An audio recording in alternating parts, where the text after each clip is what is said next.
நான் உயிரோடு இருப்பதற்கு என் தந்தைக்கு கடமைப்பட்டிருக்கிறேன்.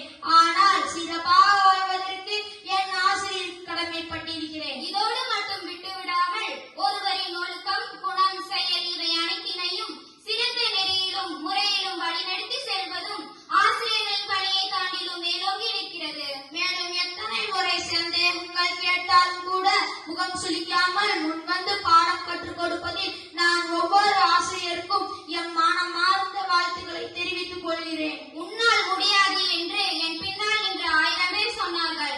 ஆனால் என்னால் முடியும் என்று என் முன்னால் நின்று சொன்னவர் தான் என் ஆசிரியர்கள். ஆசிரியர்கள் நமது சமூகத்தின் முதுகெலும்பு. ஒரு மனிதனை அவனுக்கே அடையாளம் காட்டுபவராக இருப்பவர் தான் ஆசிரியர். உலகில் 2 புனிதமான இடங்கள் உண்டு. ஒன்று தாயின் கருவறை, மற்றொன்று ஆசிரியரின் வகுப்பறை.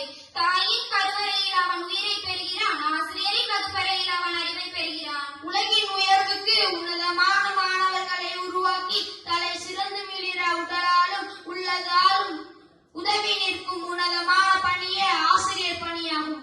ஆசிரியர் பணியே அறப்பணி. அதில் என்னை அர்ப்பணி என்று ஒவ்வொருவரின் எதிர்காலத்தை எண்ணி கல்வியினை கற்றுக் கொடுக்கும் எம் ஆசிரியர் பெருமக்கள் அனைவரையும் இவ்விழாவிற்கு வருக வருக என வரவேற்கிறேன்.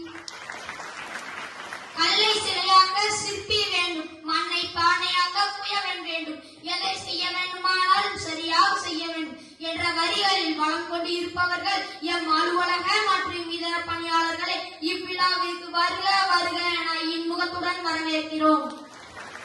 பசியை போக்க வேண்டும் என்றால் உணவு வேண்டும்.